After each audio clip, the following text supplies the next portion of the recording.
We're thrilled to have the opportunity to reinvest in what is really one of the most iconic athletic venues across the state of Minnesota and arguably the upper Midwest.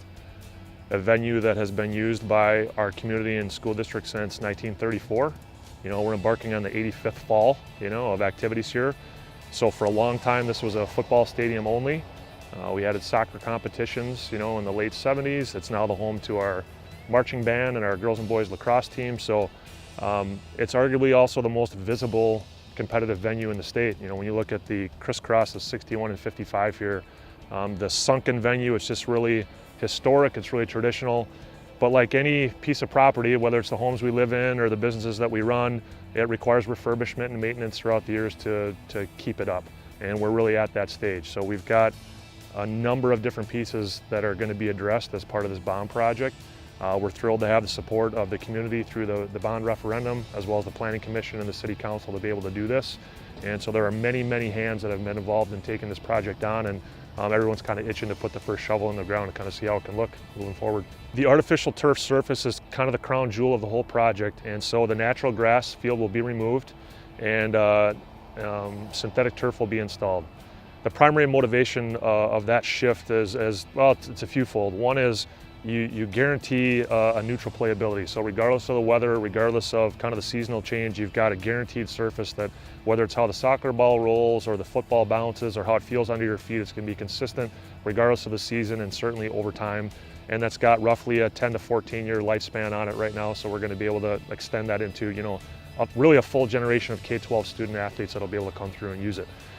The second thing is it just drastically increases your user rate. So at this point, we only play varsity competitions on this grass surface because with that minimal amount of use, the field at this point just really can't take any more of a beating than that. It's got some drainage issues, it's got some crowning issues that are kind of natural to the surface, but that's eliminated when you put artificial turf in. So moving forward, we'll be able to have practices here, lower level game competitions, as well as the varsity competitions that we already have. It's also going to become immediately accessible to our user groups and our youth groups. So when you think of HFC soccer, Little Raiders football, our youth lacrosse, our marching band groups, as well as potentially outside renters, it now is accessible to our community on a scale that just never has been before. So that opportunity really to open this venue up on a grand scale is really something that we're excited about, and artificial turf allows you to do that.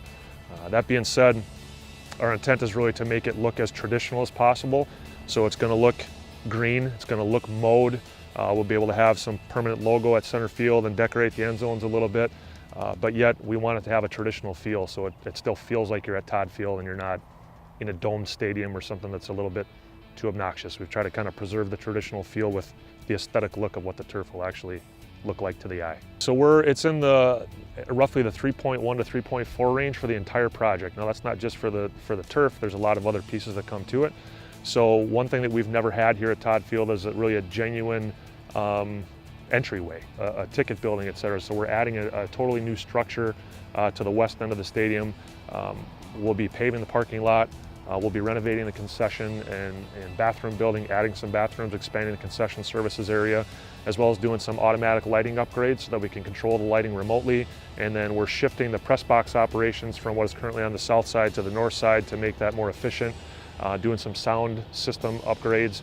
And so there are a lot of other pieces that are going to make this experience really more positive and more comprehensive, regardless if you're a coach or an athlete or a visitor, a fan, a parent, or an event staff operator. Everything all the way down to paving the parking lot is just going to make the experience a lot better. Instead of parking in the mud and in the water when it rains, it'll actually be, we'll have striped spots, and just trying to, again, give this a facelift that can kind of bring it into the next generation. Well, the scope of it is roughly 3.5 to 4 months total. It's gonna go fast, but it is a relatively tight timeline. If we kind of begin with the end in mind, we hope to get the keys on August 26th. Our first fall competition would be our first home football game on Thursday the 29th, right before Labor Day weekend. That's the target. So working backwards, their goal is to get into the ground roughly May 1st, or as soon as the frost is out and all the bid specs are all resolved in terms of contracting and all those type of things. So it's imminent. We don't necessarily have a day defined that it's going to start, but once it starts, there's going to be a lot of action here.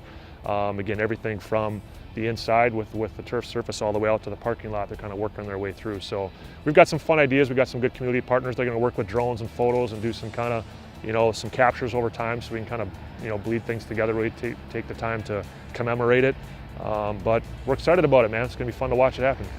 Well, I think a natural concern is if you're going to, in theory, drastically increase the user rate, what does that mean for the neighborhood? What does that mean for the community that's most closely tied into the geographic location? And the reality is that we're still going to have 4 to 5 football games a year, which is our largest scale school district events. We still intend to hold graduation here when the weather holds, and there may be a few select community renters that do something at that scale, but we're not really changing the volume of those large scale events. The real increase is going to come in your youth practices, some of your youth games, your lower level games, which are more 100 to 200 spectators, maybe a couple teams practicing with 30 to 40 to 50 kids where, yep, it's 15 to 20 to 25 cars, but it's not a massive scale event. So will the lights be on more often? Yep. Will there be more traffic on 10th Street coming through? Yep. But not these massive events where all of a sudden we're going from 5 football games to 20, or we're adding these radical scale events. So I think people will feel a definite uptick in the use, but it's hopefully going to be relatively isolated. And we're also trying to be real intentional about when we permit on the weekends, when we cut off the lights at night. We want to be good partners with our neighbors and our friends to make sure that it's used, but we're cognizant of that impact too.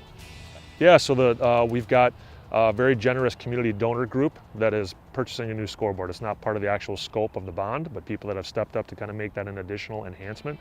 So the board itself is going to move. It's kind of directly at the centered west end. It's going to move a little bit to the southwest corner, kind of more in front of the current maintenance building that we have there. So it's a little bit of a pivot, but the board will be a little bit bigger, a little bit wider, taller, kind of a truss that goes with it. It'll have our school colors. It's going to be a really nice upgrade, and moving to LED lighting, so it's just going to be a lot easier to see. And again, just this whole west end transformation I think is going to make for a really great experience. It's going to fit in nicely with this whole plaza concept. We're trying to really expand the space that we have at that end for events. Yeah, I would just really like to express our appreciation to a small group of 15 to 20 community members and volunteers that sat on a planning committee for the course of about 6 or 7 months.